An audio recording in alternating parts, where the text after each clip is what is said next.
साथियों, आपने वो कहावत तो सुनी होगी कि सच को कुछ दिन दबाया तो जा सकता है लेकिन मिटाया कदापि नहीं जा सकता।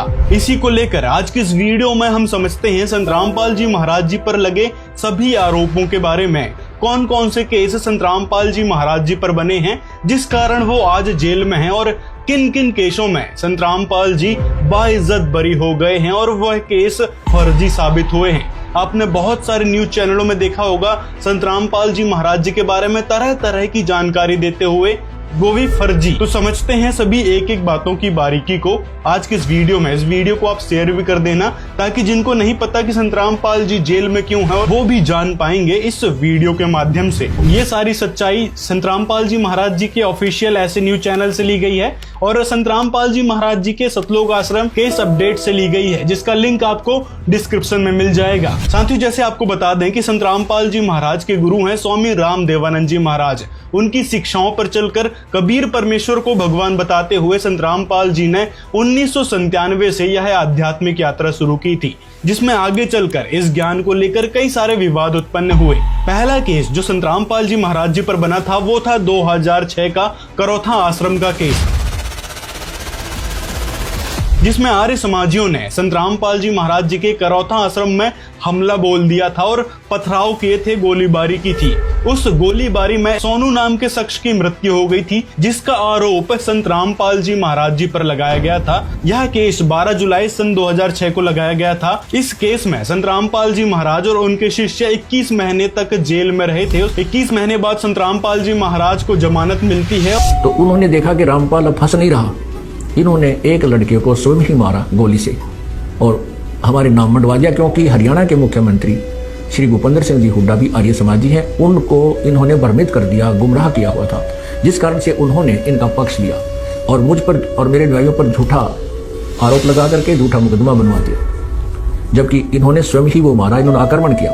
और ये स्पष्ट है, हमारी जो CFSL की रिपोर्ट जो मधुबन से आई है उसमें स्पष्ट किया है कि आश्रम के हथियारों से उस लड़के की मृत्यु नहीं हुई और उस लड़के का जो गोली लगा हुआ घाव का टेक्निकल जो तरीका है उससे पता चला है कि वो ज़्यादा से ज़्यादा 20 फुट की दूरी से चले हुए हथियार से मृत्यु को प्राप्त हुआ है। जबकि पुलिस ने जो स्थान बताया है कि यहाँ मरा हुआ मिला, तो वो हमारे आश्रम से पुलिस के अनुसार 140 फुट की दूरी बनती है।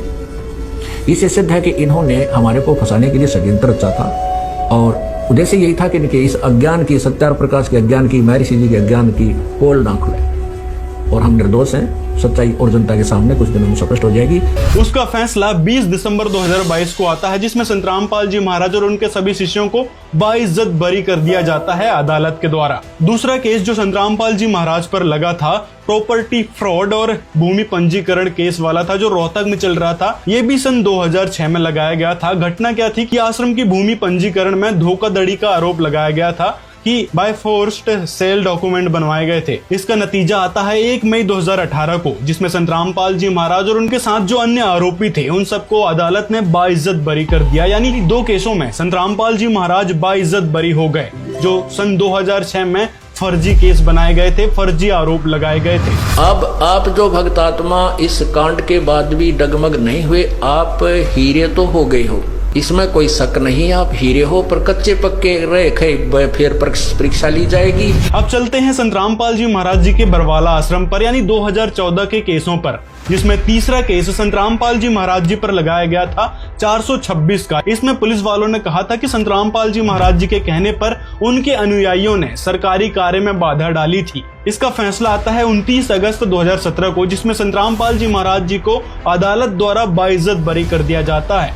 इसी प्रकार चौथा जो केस था 427 का, इसमें पुलिस ने FIR नंबर 427/2014 में आरोप लगाया था कि रामपाल जी के कहने पर आरोपियों ने उन अनुयायियों को बंधक बनाकर रखा था जो आश्रम से बाहर आना चाहते थे। इसमें मीडिया वालों ने भी अपनी रोटियां सेकी थी कि भाई वहां पे महिलाओं को बंधक बना के रखा गया था और बाथरूमों में कैद कर दिया था। इस प्रकार की कई सारी बेतुकी बातें इन मीडिया वालों ने उस समय फैलाई थी। फिर इस चौथे केस का फैसला क्या आया कि अदालत ने संत रामपाल जी महाराज जी को इस केस से भी बाइज्जत बरी कर दिया। मतलब जो झूठी मीडिया हाउसेस ने प्रोपोगेंडा फैलाया था संतरामपाल जी के बारे में, और आज तक वो कहने लग रहे हैं बिना फैक्ट चेक किए कि संतरामपाल जी के आश्रमों में महिलाओं को बंधक बना के रखा गया था, लोगों को निकलने नहीं दिया जा रहा था। तो इस केस में FIR नंबर 427 में संतरामपाल जी बाइज्जत बरी हो चुके हैं उसी 29 अगस्त 2017 को। अब जब भी आपको लोग कहें कि देखो संतरामपाल जी ने लोगों को आश्रम से निकलने ही नहीं दिया, उनको बंधक बना के रखा गया था, महिलाओं को निकलने नहीं दिया जा रहा था, तो ये फैसला आप उनको सुना सकते हैं जो कोर्ट ने दिया है। मतलब ऐसा कोई कार्य आश्रम में हुआ ही नहीं था। तो जो FIR और जो आरोप पुलिस वालों द्वारा लगाए गए थे वो फर्जी साबित हो गए हैं, और जो मीडिया हाउसेस ने प्रोपोगेंडा फैलाया था वो भी बेतुके और बेबुनियाद साबित हो चुके हैं। अब 5वें केस पर चलते हैं जिसमें ड्रग्स डिपार्टमेंट को यहाँ पर इन्वॉल्व किया गया था। इसमें संतरामपाल जी महाराज जी पर आरोप लगाया गया था कि ड्रग्स डिपार्टमेंट के द्वारा 134 प्रकार की दवाइयां आश्रम से रिकवर की गई हैं। इस केस में अदालत ने कहा था कि डिपार्टमेंट ने जो दवाइयां बरामद की हैं, जो रिकवर की हैं, वो कहां से की हैं, कौन से स्थल से की हैं, इसका कोई अता पता नहीं है, जिसके कारण कोर्ट ने जुलाई 2021 में संतरामपाल जी महाराज जी को इस ड्रग्स एंड कॉस्मेटिक एक्ट वाले केस से भी बाइज्जत बरी कर दिया। मतलब संतरामपाल जी के आश्रम में ऐसी कोई दवाई ही नहीं मिली। तो यहां से समझ सकते हैं कि मीडिया वालों ने किस प्रकार का झूठा प्रोपोगेंडा फैलाया था कि संतरामपाल जी के आश्रम में गर्भ निरोधक दवाइयां पाई गई और भी कई तरह की उत्तेजक दवाइयां पाई गई। ऐसी जो झूठी बातें फैलाई थी तो वो भी निराधार साबित हो चुकी हैं। यानी कोर्ट ने संतरामपाल जी को इस केस से भी बाइज्जत बरी कर दिया है। यानी टोटल 5 केसों में अभी संतरामपाल जी बाइज्जत बरी हो चुके हैं। अब 6वें केस पर चलते हैं। ये 6वां केस भी सन 2014 का ही था, जिसमें आश्रम से 408 LPG सिलेंडर और 2600 लीटर डीजल बरामद किए थे, यानी रिकवर किए थे। इसके लिए 28 नवंबर 2014 को बरवाला पुलिस ने संतरामपाल जी महाराज के खिलाफ IPC 420 यानी ठगी और आवश्यक वस्तु अधिनियम के तहत मामला दर्ज किया था। उसको पुलिस साबित नहीं कर पाई, जिसके कारण संतरामपाल जी महाराज जी को 30 अक्टूबर 2021 को IPC 420 से बरी कर दिया। और जो अन्य आरोप था इसी एक्ट का, तो उसमें 3 साल की सजा सुनाई गई थी। और 7वां जो आरोप लगाया गया था संतरामपाल जी महाराज जी पर देशद्रोह का, कि राज्य के खिलाफ युद्ध छेड़ना, आपराधिक साजिश, सरकारी कार्य में बाधा, हत्यारों से साजिश और अन्य प्रकार की कई सारी गंभीर धाराएं लगाई गई थी। इस केस में संतरामपाल जी महाराज के खिलाफ 5500 पेज की पुलिस ने चार्जशीट दाखिल की थी, जिसमें लगभग 939 लोगों को आरोपी बनाया गया था, संतरामपाल जी और उनके अनुयायियों को मिलाकर। और आरोप ये भी लगाया गया था कि गिरफ्तारी के दौरान राज्य सरकार के 50 करोड़ रुपए खर्च हो गए थे। इस केस की ट्रायल साल 2016 से शुरू हुई है, जो अभी तक चल रही है। इसमें कई सारे जो संतरामपाल जी के अनुयायी हैं उनको जमानत मिल चुकी है, लेकिन संतरामपाल जी महाराज जी को अभी इस केस से जमानत नहीं मिली है। साल 2023 में संतरामपाल जी के वकीलों की तरफ से पंजाब एंड हरियाणा हाईकोर्ट में याचिका दायर की गई थी, जो कि उस समय निरस्त कर दी गई थी। उसमें उनकी बेल अनफॉर्चुनेटली अभी तक नहीं हुई है। हाईकोर्ट ने पहले खारिज कर दी थी 2 साल पहले जस्टिस संधावाली की खंडपीठ ने। अब हमें अगर इंस्ट्रक्शंस मिली तो हम दोबारा हाईकोर्ट या सुप्रीम कोर्ट में केस को लगाएंगे। बस अब एक यही केस रह गया, बाकी सब केसों में या तो उनको अक्विटल मिल चुका है, वो छूट चुके हैं, या वो 2 केस जो रह गए थे उसमें बेल पे आ जाएंगे। लेकिन अब जब संतरामपाल जी महाराज 429 और 430 जिसमें आजीवन कारावास की सजा सुनाई गई थी, उस सजा में पंजाब एंड हरियाणा हाईकोर्ट के द्वारा रोक लगा दी गई है, तो इस केस में संतरामपाल जी को जमानत मिलने की संभावना है। अब चलते हैं 8वें केस की तरफ, जो कि 429 और 430 वाला है। ये 8वां केस भी संतरामपाल जी महाराज जी पर सन 2014 में ही बना है, जिसमें FIR नंबर 429 और 430 के तहत हत्या और साजिश का मामला है। इसमें धाराएं क्या लगी है, तो IPC 302 हत्या, 120B साजिश, 343 गलत तरीके से बंधक बनाना। इस केस में यह है कि 5 महिलाएं और 18 महीने का एक बच्चा मारा गया था, तो उसको लेकर संतरामपाल जी महाराज जी पर आरोप लगाया गया था कि इनके ही कहने पर इन महिलाओं को और बच्चे को मारा गया है। इस FIR नंबर 429 और 430 में संतरामपाल जी महाराज जी को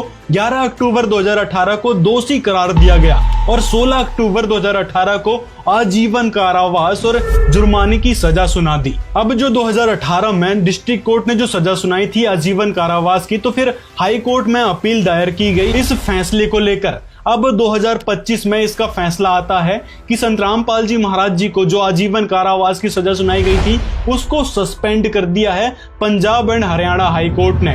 जो 429 और 30 थी, जिसमें एक 5 मृत्यु हो गई थी, एक में 1 मृत्यु हो गई थी, दोनों मैटर्स में कन्विक्शन हो जाती 2018 में। इसमें बाकी व्यक्ति भी कई थे और उन सबकी बेल करीबन 2021-22 में माननीय हाईकोर्ट ने ग्रांट कर दी थी। इसमें संतरामपाल जी बरी नहीं हुए हैं, लेकिन अपील की सुनवाई तक राहत मिल गई है। अब संतरामपाल जी को इस केस में भी जमानत मिल गई है, यानी 429 और 430 में भी हाई कोर्ट के द्वारा जमानत मिल गई है। लास्ट वीक FIR 430 के अंदर इनको सस्पेंशन ऑफ सेंटेंस ग्रांट की गई और कल इनका ऑर्डर सुनाया गया है, वो के जो जिसमें 5 डेथ्स हुई थी जिस केस में FIR 429, उनको फाइनली इनका सेंटेंस 10 साल बाद सस्पेंड कर दिया गया, यानी कि बेल हो गई है। यानी संतरामपाल जी महाराज जी पर अब सिर्फ 428 यानी देशद्रोह का केस भी बचा है, लेकिन अब 429 और 430 में जब जमानत मिल गई है और संतरामपाल जी महाराज पर जो आजीवन कारावास की सजा सुनाई गई थी, जुर्माने की सजा सुनाई गई थी, उसको सस्पेंड कर दिया गया है। अब यानी कि ये राह बिल्कुल साफ हो चुकी कि अब रामपाल जो हैं जेल से बाहर निकलेंगे। हालांकि जो इस मामले को लेकर ये क्लियर नहीं है, क्योंकि अभी FIR 428 जिसमें करीबन 900 अक्यूज थे, सबकी बेल हो चुकी है। 500 से ज्यादा विटनेस हैं और अब डी नोवो ट्रायल यानी कि ट्रायल दोबारा शुरू होगा 10 साल बाद। तो कहने का मतलब है कि संतरामपाल जी महाराज जी पर जितने भी ये केस लगाए गए थे, सभी केसों में संतरामपाल जी बाइज्जत बरी होते आ रहे हैं। संतरामपाल जी महाराज के वकील अर्जुन च्योरण ने कोर्ट में दलील दी कि यह मामला झूठा है और मृत्यु प्राकृतिक कारण यानी पुलिस की कार्यवाही, आंसू गैस के एक्सपायर्ड आंसू गैस के जो गोले फेंके गए थे उसके कारण हुई थी। मेडिकल रिपोर्ट्स में भी यही पुष्टि हुई है कि मृतिका 1 महीने से निमोनिया से पीड़ित थी। मृतिका के पति और सास ने भी अदालत में इस बात का समर्थन किया है कि मृत्यु प्राकृतिक कारण से हुई है, न कि संतरामपाल जी महाराज की वजह से। संतरामपाल जी ने 10 वर्ष 27 दिन की सजा पूरे कर चुके हैं। इन सभी आधारों पर कोर्ट ने उनकी शेष सजा को मुख्य अपील के निपटारे तक निलंबित करने का आदेश दिया है। कोर्ट ने यह भी निर्देश दिया है कि संतरामपाल जी महाराज को जमानत और सिक्योरिटी बांड जमा करने के बाद मजिस्ट्रेट की संतुष्टि पर रिहा किया जा सकता है, बशर्ते वह किसी अन्य मामले में वांछित ना हो, जो 428 में भी वांछित हैं। तो मामले को देखकर कहा जा सकता है कि परम पूज्य संतरामपाल जी महाराज अब जल्द ही बाहर आने वाले हैं, क्योंकि संतरामपाल जी महाराज जी पर जो भी फर्जी एलिगेशंस लगाए गए थे, फर्जी केस बनाए गए थे, अब वो धीरे धीरे बेबुनियाद साबित हो रहे हैं। लेकिन बाहर आना नहीं आना वो तो परमात्मा की लीला है, वो किस हिसाब से करते हैं। सतलोकपाल आश्रम के मुखी रामपाल को Punjab and Haryana high court की तरफ से एक बड़ी राहत देते हुए उनकी बेल जो है वो ग्रांट कर दी गई है। Punjab and Haryana high court में लंबे समय से ये मामला चल रहा था। हालांकि पहले कई मामलों में उनको राहत हाई कोर्ट से दी जा चुकी है, लेकिन इस मामले में भी जो है उनको Punjab and Haryana high court की तरफ से कल बीते दिने जो है बेल ग्रांट कर दी गई है। हालांकि अभी रामपाल के लिए जेल से बाहर निकलने की राह अभी आसान नहीं हुई है, क्योंकि अभी सिर्फ एक मामला 428 FIR का जो मामला है वो अभी लंबित पड़ा है हाई कोर्ट में। अब उस मामले में जो है ट्रायल शुरू होंगी। अब चलिए आगे हम आपको कुछ और केसों के बारे में बताते हैं। यदि केसों के बारे में ही बात चल रही है तो जो ज्ञान गंगा पुस्तक के माध्यम से लगाए गए थे संतरामपाल जी पर और उनके अनुयायियों पर कि हमारी धार्मिक भावनाएं आहत हो रही है, इन किताबों से संतरामपाल जी ने जो किताब लिखी है, जो ज्ञान बताया है, उससे इनकी धार्मिक भावनाएं आहत हो रही है। इस चक्कर में इन्होंने संतरामपाल जी के खिलाफ आरोप लगाए थे, FIR वगैरह दर्ज करवाई थी।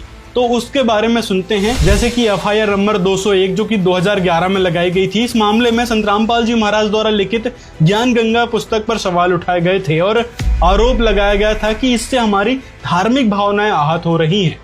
लेकिन 20 जुलाई 2017 को माननीय मध्य प्रदेश की हाई कोर्ट ने इस केस से संतरामपाल जी महाराज जी को बाइज्जत बरी कर दिया है और उनके अनुयायियों को भी बाइज्जत बरी कर दिया है। इसी प्रकार FIR नंबर 04/2013 पुस्तक प्रचार के लिए संतरामपाल जी महाराज और उनके अनुयायियों पर धार्मिक भावनाओं को आहत करने के लिए लगाया गया था, जो कि 2022 को माननीय न्यायालय ने संतरामपाल जी महाराज जी को इस केस से भी डिस्चार्ज कर दिया है। इसी प्रकार छिंदवाड़ा मध्य प्रदेश में भी एक FIR दर्ज हुई थी। छिंदवाड़ा बुक सेवा केस में भी संतरामपाल जी महाराज जी के अनुयायियों को माननीय न्यायालय ने बाइज्जत बरी कर दिया है। इसी प्रकार 2016 में भी FIR दर्ज हुई थी, FIR नंबर 201/2016। यह झूठा मुकदमा ASI जय सिंह की शिकायत पर दर्ज किया गया था, जिसमें संतरामपाल जी महाराज और उनके अनुयायियों पर बालक गांव में बुक और पाम्पलेट बांटने का आरोप था। हिसार कोर्ट ने इन सभी को इस केस से डिस्चार्ज कर दिया है। तो जो भी संत रामपाल जी महाराज जी के ज्ञान पर सवाल उठाते हैं,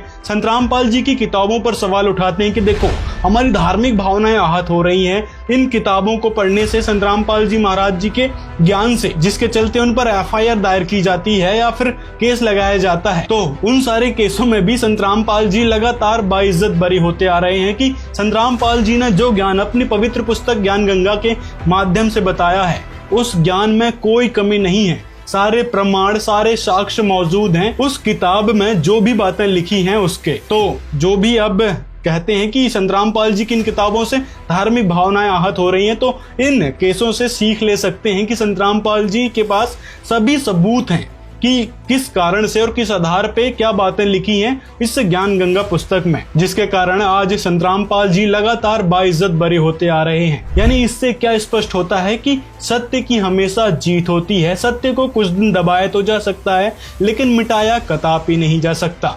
तो दोस्तों ये थे संत रामपाल जी महाराज जी पर कुछ लगे केस। अब संत रामपाल जी महाराज जी के बारे में आपको जो भी शंका रही होगी वो इस वीडियो से हमने क्लियर कर दी है। यदि आपकी और भी कोई शंका है तो आप कमेंट में बता सकते हैं और इस वीडियो को ज्यादा से ज्यादा लोगों तक शेयर करें ताकि लोगों को पता चल सके कि संत रामपाल जी किस केस में बरी हो गए हैं और किस प्रकार से उनके ऊपर फर्जी आरोप लगाए गए थे, फर्जी FIR दायर की गई थी जो कि अब बेबुनियाद साबित हो चुकी हैं, जिसके कारण संत रामपाल जी इन केसों में बाइज्जत बरी हो चुके हैं। और जो मीडिया हाउसेस के द्वारा फर्जी प्रोपेगेंडा फैलाया गया था, जो अभी भी कई सारे वीडियोस अभी भी बरकरार हैं, तो उसके बारे में भी पता चल जाएगा कि इन मीडिया हाउसेस ने किस प्रकार से उस समय प्रोपेगेंडा फैलाया था एक सच्चे संत को बदनाम करने के लिए। सरकार के दबाव में आकर, पुलिस प्रशासन के दबाव में आकर ही इन मीडिया हाउसेस ने झूठा प्रोपेगेंडा फैलाया था, मनगढ़ंत थ्योरी परोसी थी संत रामपाल जी महाराज जी के बारे में। तो ये सारी जानकारी हमने पब्लिक रिसोर्सेज से ली है, यानी आर्टिकल,